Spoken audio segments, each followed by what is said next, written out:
So we're going to go over the ingredients and equipment for the soft rolls, your introduction to bread.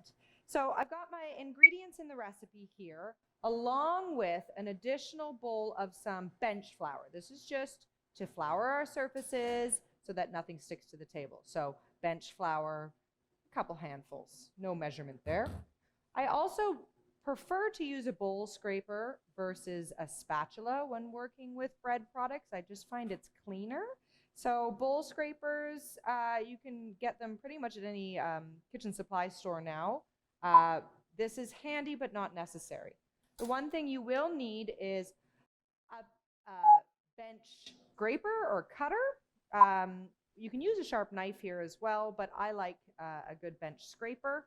They are helpful and they multi-purpose, so they do tend to be used quite often on top of a digital scale. So of course we need this to get our ingredients in the first place. I do suggest you using a stand mixer for this. It will be a lot physically easier for you to do it. I will warn everybody that when you're in the college, this size of a recipe works perfectly because we use large stand mixers. Standard home mixer, such as a KitchenAid, they are usually stopped at the capacity of 1 kilogram of bread dough because it can be exhausting on the motor. So I do suggest to you, if you are going to be making this in a stand mixer like a KitchenAid, to divide all ingredients in half at least so that you can fit it into your machine and it does not exhaust the motor. But let's go over the ingredients here and their functions, because in the world of bread, I'm going to be comparing this bread to what I call the Holy Grail bread recipes, which only have 4 ingredients: flour, salt, water, and yeast. That is all that is needed to make bread. Whenever we use other ingredients from these 4, we get to call it an enriched bread because we're enriching it with other ingredients. So this is going to be an enriched white bread. Some of the ingredients will be hard to find, so I'm going to dictate some substitutions as well.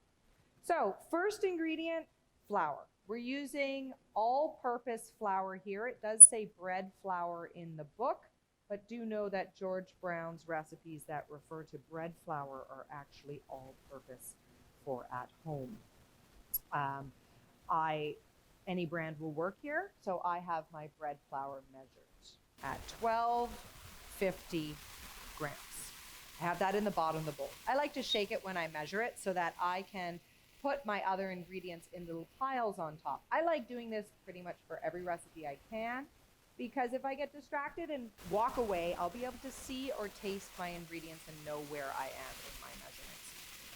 So on top of my bread flour, I have salt at 20 grams. This does sound like a lot, but it is necessary for the world of yeast. Remember, it's in the Holy Grail 4 recipe, so salt is very important. I have milk powder, whole milk powder. Now, this can be hard to find. If you cannot find whole milk powder, you can replace the weight of this milk powder, 60 grams, with milk itself in combination with the water. So what I would be doing is adding the 750 mils with 60 mils of milk powder, and that total weight in milk will give you the substitution of the milk powder. Homogenized milk will give you those. Often you will find in professional recipes milk powder and water as a replacement of milk itself because it is cheaper and it has a longer storage. So the idea is you can always replace milk powder and water with the combined weight of milk alone. I have 3 large eggs, that's industry standard, 60 grams of sugar. This is to get a bit of color and softness into our bread. If you take this away, your bread will become harder and lighter in color. So sugar is important here. I have oil for shelf life so that this will have moisture so that it lasts a bit longer. We're not working in the world of preservatives, so oils are going to hold on to their moisture better than something like butter, which is mostly water-based. I have water, again, that can be swapped out for milk, but room temperature water is what I am going with as I find it's a lot simpler. This will be the hardest thing for you guys to find right now. This is fresh yeast. Fresh yeast you can find online. You can get it shipped directly to your house. It usually comes in a bit of a refrigerated container. Or cheesemongers tend to have it, or specialty bakery outlets, so like McCall's and things like that. If you cannot find this, you can use in replacement instant active yeast. I like to use half, maybe even less, of the weight of my fresh yeast with instant. So here I have 80 grams of fresh yeast, which is quite a lot. I would sub this out with 20 grams of instant yeast, and I would use it in exactly the same manner as I am going to use it. We are going to move all these ingredients over to the stand mixer so that we can start the assembly.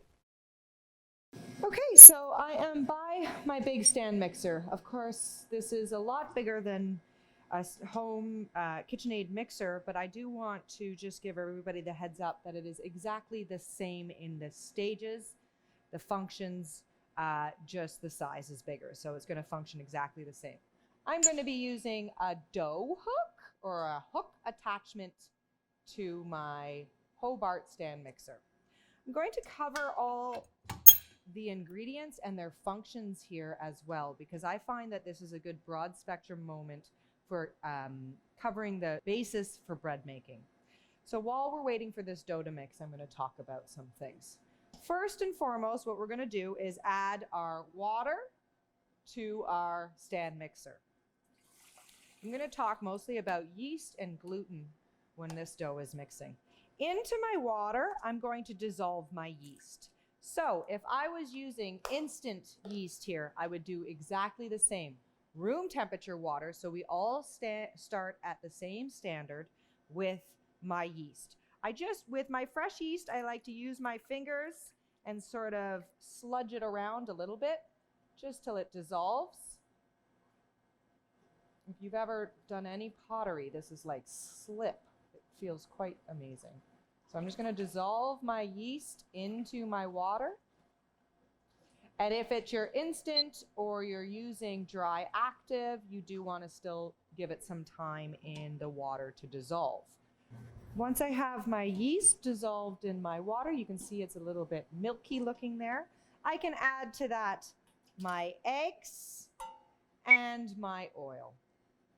So I have all my wet ingredients together in the mixer. I can start my mixer. I like to always start on one so I don't wear it, just to get those eggs broken up. While I'm waiting for that to happen, I'm going to take my dry ingredient bowl that has all my little piles in it, and I'm going to rake my fingers just to distribute that. Salt and sugar are actually strong enough on acidity levels to kill off yeast with direct contact. I do need it present to prevent overpopulation of yeast, but I do want to diffuse it throughout the flour so that I don't have a big chunk of salt or sugar falling onto my yeast slurry. So now all I'm going to do is stop my mixer and add all my dry ingredients all at once, and then start the mixing process. What I'm looking for is for my gluten structure to develop. So there is a couple visual stages for it.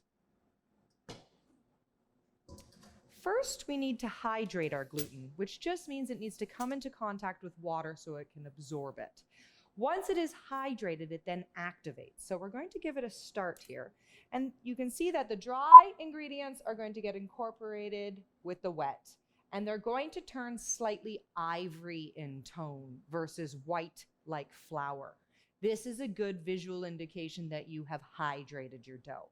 Another one is what we call a cleanup stage, where the dough sort of comes away from the sides of the bowl and reveals the metal of the bowl, showing the clean bowl. It's called the clean bowl stage or the cleanup stage. Both of these are just telling you that the water ratio to the flour is at a good level. Now, not all breads are the same. Some of them are very, very wet and do not show this cleanup stage. So we look at the surface structure to see the gluten development in those cases. This bread is a great starting off point because it does show you all the stages of bread making, which I find very visually important. So I'm starting to reach the hydration stage where it's all turning ivory and all the white is starting to be incorporated. You'll see soon the metal of the bowl revealed. You can see it on that side over there. And once that happens, I'm going to turn up my speed to level 2. You do want to be easy on your machine's motors, as bread can be very hard to physically knead or on the motors themselves. If you notice that the top of your mixer gets a little warm, you want to give it a break. You can always turn it off for a little bit. So you can see that the bowl is starting to show itself, and you can see one big monster lump of dough in the middle rotating around. If I stop at this point and take a bit of my dough out, what you're going to notice is that it's really sticky. It sticks to my fingers. It's inconsistent and lumpy. I like to call it cellulite looking. Unfortunately, we all know what that looks like. So it's inconsistent, but if I try to spread it apart, you can see these little threads snapping. That is gluten structure. So what I like to describe gluten structure as is a spider web. So think about this stage as individual units of jelly. I like to say it's like tapioca pearls or like cut up jelly. When I cause agitation on those individual gelatinous units, I then stretch them out and tangle them up with their neighbors. Depending on the strength of the tangle, it tells you what gluten structure you're at. For bread, we want a really, really tight woven structure of this protein, this jelly, so that when my bread rises and expands, it still has that spider web-like structure holding it together so that it doesn't collapse on you. So we need a good developed gluten structure. Right now I have very big inconsistencies. Some are drier than others, some are wetter than others. So we're going to move our mixer to 2, and occasionally go in there and pick a piece of dough off and play with it. When your dough is properly developed, it will look a lot like bubble gum. It will stretch and be smooth and even, and we will show you when we're there.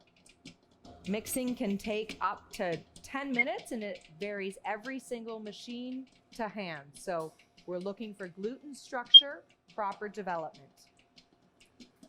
Okay, so it's been mixing for about 5 to 7 minutes. Of course, this is going to vary from everybody's home mixer. It is not done yet. I'm going to continually mix it, but it is important to see the in-between stages as well. What you will notice is that the dough will start to climb the hook. So you can see it's wrapping itself around my hook there and wanting to walk up it. I need to occasionally, in the mixing process, take my dough hook out, clean it off completely so that all the dough is getting the same treatment. Just like so.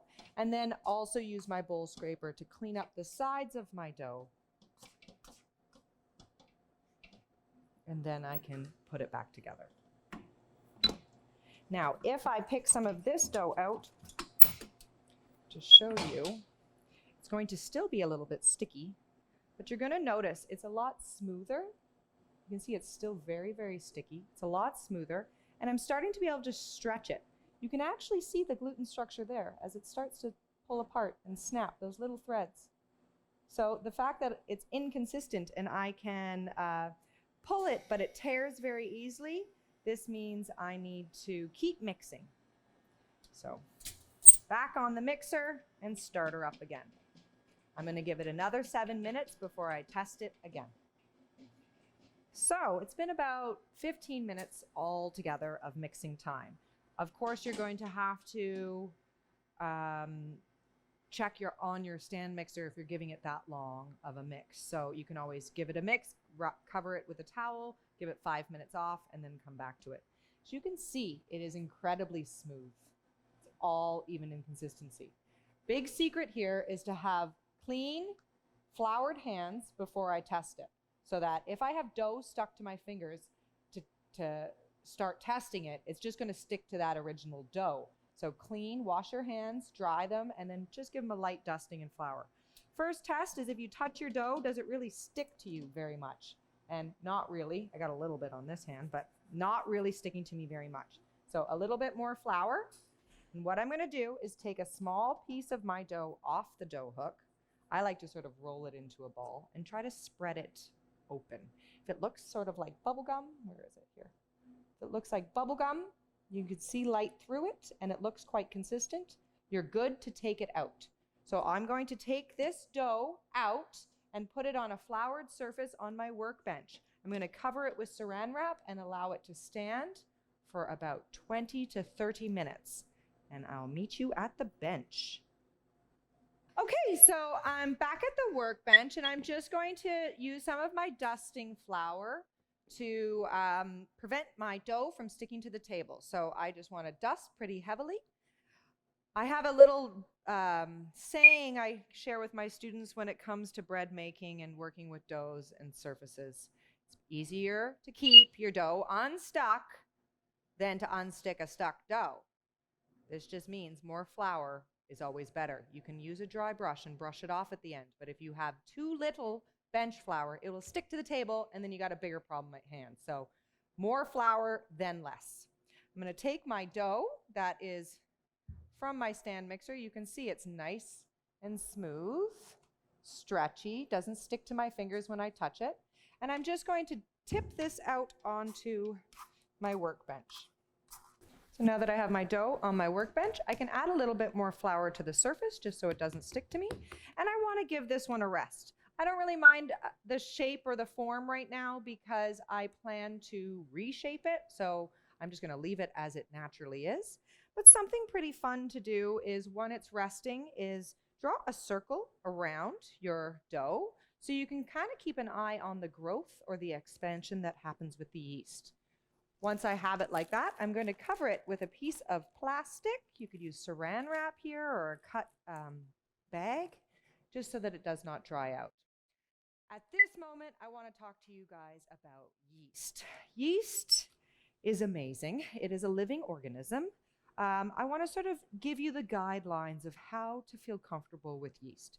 And I do use this analogy of the stereotypical frat boy from that National Lampoon's Empire. I want you to think of yeast as one of those cartoon frat boys because it's associated with alcohol, overconsumption and flatulence, and reproduction. So it's kind of a silly way of remembering what are the things that yeast does. Yeast likes to consume sugars and expel gas and alcohol. So first thing it likes to do is eat as much as it possibly can. Yeast needs sugars to eat, but in the Holy Grail bread recipe, we have flour, water, sugar, and salt. We actually don't have sugar here, but one of the ingredients, flour, is actually the sugar component because as yeast is a living organism, it can convert carbohydrates into sugars, just like us. So having flour in your recipe is enough to make your yeast happy. I like to sort of consider a bit of a party happening, that frat situation, in your bread. You have control over your own party. So by that, I mean, you cannot take its food away because flour being its food, you cannot remove it. It is always going to eat the sugars and expel gas and alcohol. The power you have is how fast does it do this? How rapid are my yeast partying? So in order to do that, you do that with another ingredient, salt and manipulation of temperature. Salt, I like to consider a bit of a bouncer at my frat party. I know it's silly, but it will stick in your brain. Salt, if yeast eats too much and overconsumes, it starts to reproduce. So at that stage, if there's too many yeast cells in my bread, my salt will get in there and start killing them off. So salt is actually there to sort of regulate the growth and the reproduction of yeast. The other thing you can control is temperature. So I want you to consider your ideal frat party, your biggest, baddest party is happening in the conditions of your bathroom after you had a nice hot shower. That warm, moist environment is its favorite environment. So we use something called a proofer in our industry that gives it this wonderful, moist, warm environment. You can look up how to turn your oven into a proofer. Every oven might have a setting, or you can follow guidelines online. I usually turn my oven on for a small portion of time, just till it gets a little bit warm, then turn it off. I'll put my dough in there when I feel comfortable touching the surface of the dough, or the oven, so it's not too hot for me, just sort of that warm environment. So you can increase your party or get your bread to proof really fast if you get one of these environments, this warm, moist environment. Vice versa, if I want to make my bread in advance of, say, my guests coming over and having a very slow proof, maybe something like an overnight party or proofing, you can do your proofing in the fridge. So you're removing that warm ideal conditions and giving it the opposite conditions. Cold, dormant temperatures will reduce the consumption of your yeast. So remember, if I want to have a quick reaction and get my bread ready for the oven right away, I want warm. If I want to do things slowly, say I want to manipulate flavors or things like that, in the fridge overnight. Or you can do things like sourdoughs, where you're starting with an airborne yeast that has different properties than the commercial yeast that we get from the brewing industry. So you can really get a lot of different flavors just by manipulating how long or what you feed your yeast and where you're getting your yeast from. So I want you to think of that frat party when you think of yeast, and how do I control the party I want?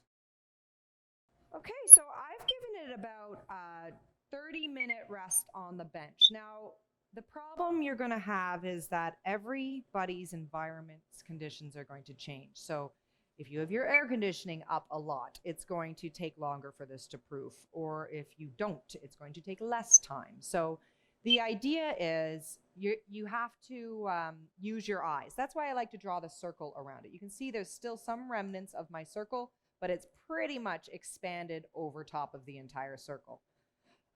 What another test you can do is, if you were proofing in a bowl versus your workbench, is you give it a bit of a wobble, and I'll show it better when we have the proper proof dough, but it will sort of wobble like jelly. So that's a good way of saying, oh, it's been proofed enough. When this has happened, we're going to just give it a bit of a punch down. So I like to get the remaining flour off the surface, and I like to sort of flip my dough over, remove this flour as well, and bring all the outsides to the inside. Nice way of rounding out evenly. Punching out the air as you go along. Now, the reason we do this fermentation or resting periods is every time that the yeast starts to party in this dough, you can see a bit of that wobble, you can see the gases coming out of it here. Every single time that these gases are coming out of it, alcohol is also coming out. And that is flavoring my dough. So the more I ferment, the more that alcoholic, maybe sourdough-like flavor. So if you're not a big fan of it, you can stop at this point and start shaping to the next step, or you can give it one more fermentation of 30 minutes or that line test. So just draw your circle around it, cover it, and rest it, or you can pop it in a bowl for it to rest as well. We're going to give it another rest so I get a nice, flavorful bread. Just tuck it in, and we'll see you in 30 minutes. Okay, so it's been about 30 minutes. You can see this real, I call it Santa's belly. Oh, it's beautiful. Nice little wobble. It's doubled in size, reached and passed my line. I'm ready to start dividing it up. It's a really good opportunity to show you that cell structure that I'm talking about, that I relate to a spider web. So in order to do that, I'm just going to cut down the center of my dough. It's always important to cut and not tear at your dough. If you tear at it, the threads in there coil up and then they don't marry the same. This is that spider web I'm talking about. You can see it right there. All that spider web-like structure. It's really, really beautiful. Okay? So what I'm going to do is divide this up. Now you can get creative on how you want to divide your dough, making either soft rolls like the recipe or also making loaves of bread. I'm going to make 2 loaves of bread, and the remaining of my dough is going to be all buns. So in order to measure up, I need my scale. Get your scale on your table. It is nice to sometimes flour your scale because it can, the dough can sometimes stick. So having a nice floured surface is lovely. For my loaves, I'm going to need 300-gram balls of dough.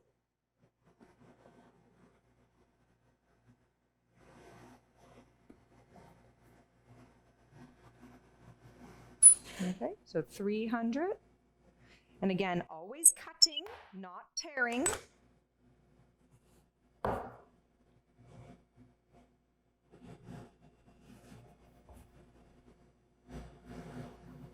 Now, when I'm aiming for a number, I'm not aiming for a specific. I can be off by 5 or 10 grams. You'll be hating yourself if you're trying to do it perfect.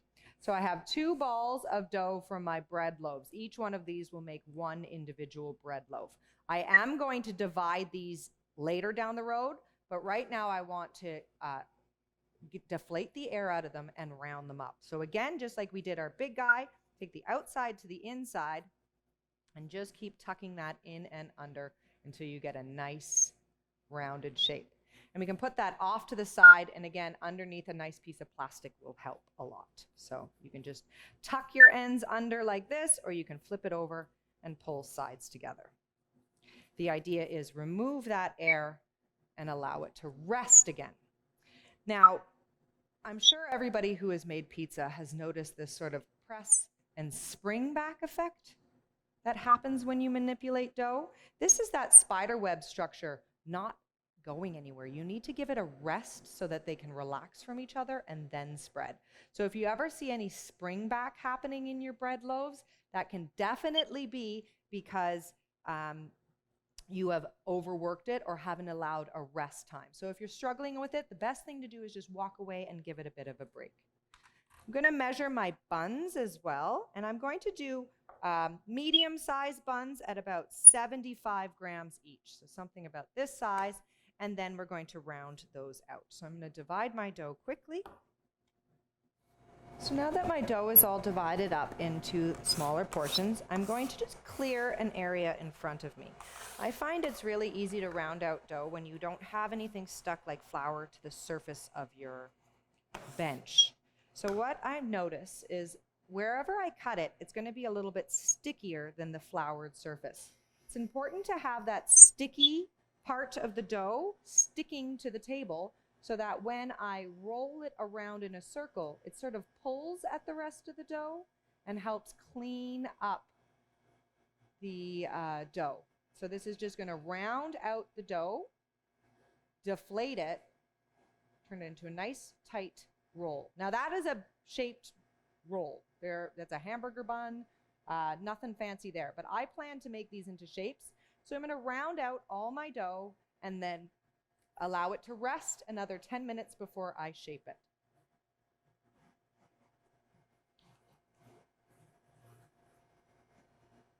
So I have all my dough here, including my 2 big balls for my bread. I have shaped it. Now you don't have to worry if it's not perfect circles, perfect shapes. The idea is just to deflate it again and let it rest another 20 minutes. So I'm going to cover it with my piece of plastic one more time, give it a final rest, and I'm going to come back with the shaping of these loaves in 10 minutes. I've just moved my rolls off to the side, and it's been about a 10-minute rest, so I'm going to start shaping them. Again, I want a nice clean bench so that I can grip on the table. I like to leave a little bit of flour accessible so that when I am ready to shape, I can toss it in a little bit of flour in case I make a mistake and want to unfurl it. So I'm going to take the dough ball that was my first one started, so it's had the longest rest. And what I want to do is roll this out into a long tube. So I like to press, sort of flatten it, and sort of make sure all the air is out. If you notice it sticks to the table a little bit, that's when you go into your flour and just give it a light surface. I like to fold over just so I can create that shape. Then I want to use a rolling motion from the center out. I want to get this about 1 foot in length, consistent in thickness as well. So something like this. Okay. So once you've got your tube, I find it's helpful to give it a bit of a flour so that if I'm folding it into my shape and I don't like it, I can unfurl it. So you've got a backup if that's the case. So we're going to start with the first roll in the book, the double knot roll. Just following along with the pictures. You can see I'm going to cross this guy over. I'm going to bring him underneath and up, and I'm going to pull this one over.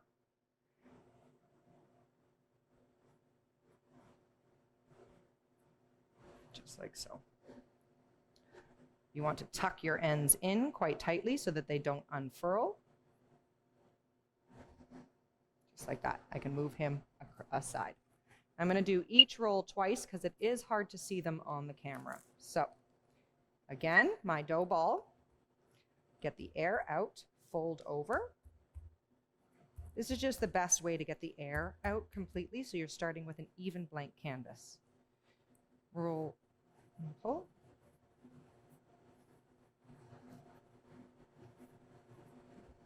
Again, roll it in the flour so it doesn't stick. Then again, over and under. That one comes through completely.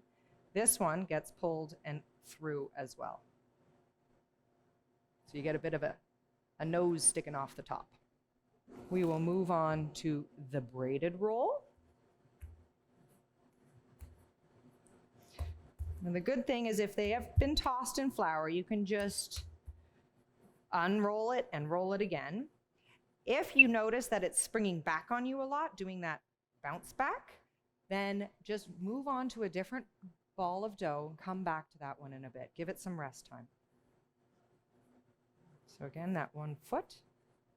Now for this one, still, I'm going to give it a little bit of a toss in flour. So following along with the book, you can see that this is a short end and a long end. This one will come down and through. I hold it on the other side, rotate, and pull this guy in and through here, creating a little braid. It does take a bit of trial and error to get this. The more you do it, the better you get at it. So repetition is key here.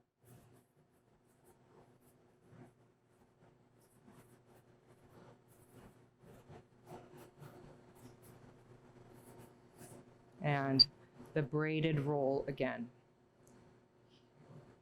Short side, long side, around and through. Whoop. See, still hard for me. Around and through, pull that one through. I can turn this one over and take this one into that hole. And the final fun shape. Remember, this is a shape too. You can just stop here and have round shapes.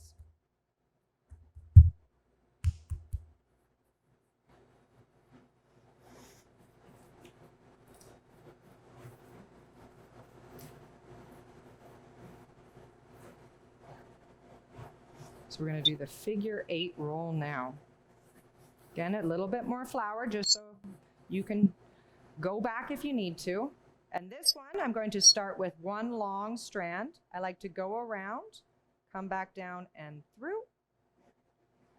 That one's my favorite. You can see the ones that you do more become a lot easier. That one's my favorite, so I tend to do that one the most. And I'll do it one more time.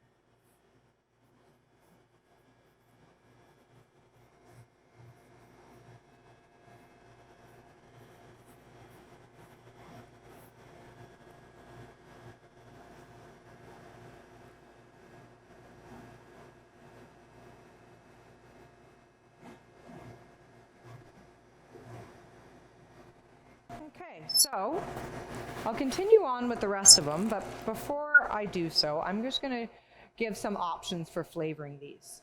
So these are ready for the proofer or that bathroom, hot, steamy bathroom zone, but I do want to give them a good coat of egg wash. This is just a whole egg scrambled with a little bit of water.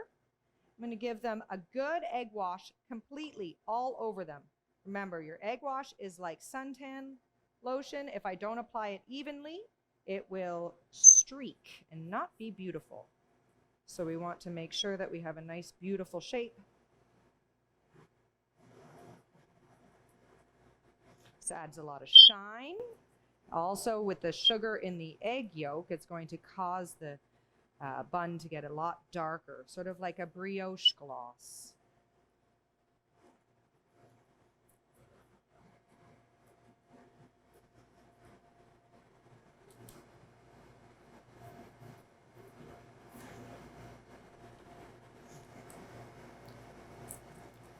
Remember, imperfections make them look homemade. Do not obsess about perfect products because they all look beautiful coming out of the oven. I want to give them enough room so that they'll triple in size in the final bake. They will grow a lot. So compensate for them to double in size in the proofer and then triple in size in the oven. So these will just kiss in the oven. I can get creative with flavors such as caraway. I can sprinkle some caraway on top. I've got some sesame seeds. I could do some sharp cheddar. Some hard cheddar would be very nice. Parmesan cheese. Poppy seeds here. Garlic salt would be nice as well. This is Maldon salt, so it's a really nice palatable salt. I really like it, so 3 of them that way. Now, I'm going to get these in the proofer. I will show you the full tray when it is done and proofed. But let's focus on our loaf. So I'm going to take my large circle. This is 300 grams. I'm going to get my scale back here, and what I want to do is divide this in half. So 150. There you go. So then I'm going to roll these out just like I did my buns, nice and long and consistent in thickness. Again, if they stick to the table, use your bench scraper. From the center out. Now this one we want to get quite a bit longer. I'm looking for that sort of finger in thickness consistently all over.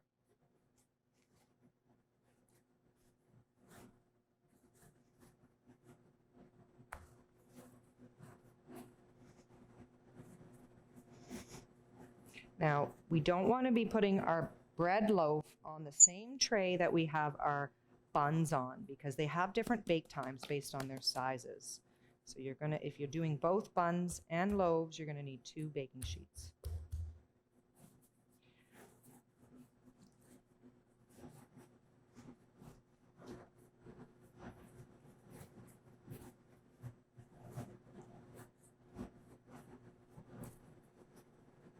Okay, so I have my 2 strips. They are pretty much as long as my entire arm, so they're really nice and long. I want just the same consistency and thickness. That's the goal. So to form this bread loaf, again, you might want to flour so that if you do these folds wrong, you can unfold. If you have sticky dough, it will marry when it touches itself. So what I like to do is make an X on my workbench. X is in the center of each strip.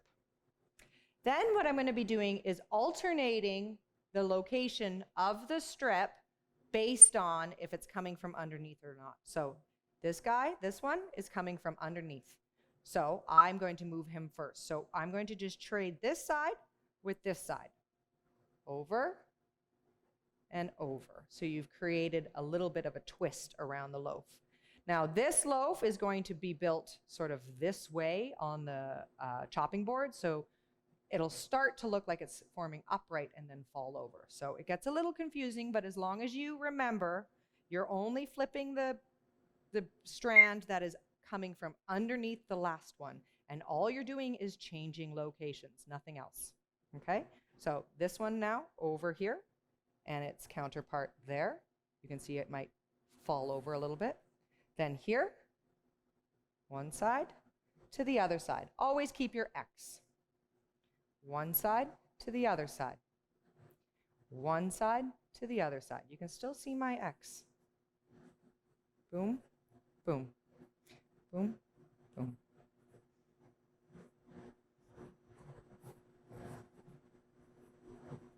See my loaf forming there? Now when you get near the end, if you have a lot of extra, you can just pinch it and cut it with your bench scraper. I like to tuck this end underneath slightly. You can see it's quite an interesting shape. If you can't handle that one, just cut your 300-gram ball into 3 100 grams and do a regular braid. I'm going to transfer that one to a baking sheet as well. Okay, so these are my soft rolls after proofing. Now I'm using a proofer, so I have a bit of an advantage. Mine were ready in about 15 minutes. This can take up to an hour at room temperature. So what we're looking for is double in size. So you can take a picture of it before so you can see the size change. Another thing I like to do is give it a bit of a shake. You see that wobble that's happening? That sort of jello jiggle wobble is telling me that they have nice fluffiness and air inside of them. So they're ready to go in the oven. If you see any bald spots from your egg wash, this is a good time to hit it again. Now for our loaves of bread, it's a lot easier to see the jiggle test here. You can see that they've doubled in size. I'm still giving them a lot of space. So I've left one with just my mold and salt and one with a combination of spices and seeds. So you can see this sort of jiggling wobble test. The other test is to poke your finger in them and see if you leave behind a belly button or a divot inside. It does not spring back. I don't like doing that because then you got a hole in your bread. So just give it a shake. If it wobbles, it's good. So I'm going to bake these. I've turned my oven up high. I like a good close to 400-degree Fahrenheit oven. So 375 to 400, wherever you feel comfortable. I'm looking for dark golden brown all over. I often keep my eyes peeled for the seams of the bread. If you see light, really white in the seams, then you can keep it in longer. And I will show you my final product when it comes out of the oven. Okay, so my soft rolls have come out of the oven. As you can see, they're lovely and dark and golden. What I'm looking for is that the veining or the lines in between are slightly tinged golden brown. Other ways you can tell, you can grab one of your buns out of the oven. I would use an oven mitt, of course, and flick it. What we're looking for is this hollow sound. So the hollow sound is a good way of telling you're done. On top of the color, that's the hollow sound there. Or you can take its internal temperature with a digital thermometer. You're looking for 190 degrees Fahrenheit to say that your bread is cooked. Or you can always reach in the oven and tear one apart. No dough in the center, you're happy. Other things I have baked, the results, your bread loaves. You can see they're beautiful and braided and gorgeous shapes. Again, any way of forming them. I like these organic looks. I like the way that things sort of change. And then with my remaining dough, I just made regular buns by rounding out the remaining dough and then sprinkling it with some hard cheeses. By hard cheeses, I mean low moisture that can take a good hot oven. So here I've got 5-year-old Balderson cheddar, white cheddar, and Parmesan cheese. I just sprinkled them heavily, intentionally missed because this is great croutons as well. So again, I'm looking for a dark golden brown finish, hollow sound, or 190 degrees Fahrenheit. I had them in a 400-degree oven. My buns and rolls were 20 minutes, and my loaves were like around 28 minutes. So again, it all depends on the size that they're going in, but you're looking for color, you're looking for sound, or you're looking for temperature. These can be frozen to keep longer than a few days. As we don't have preservatives, they will go stale in a couple days, but that's fine. With the rest of the buns and the bread, you can always make them into the bread pudding. Enjoy your bread.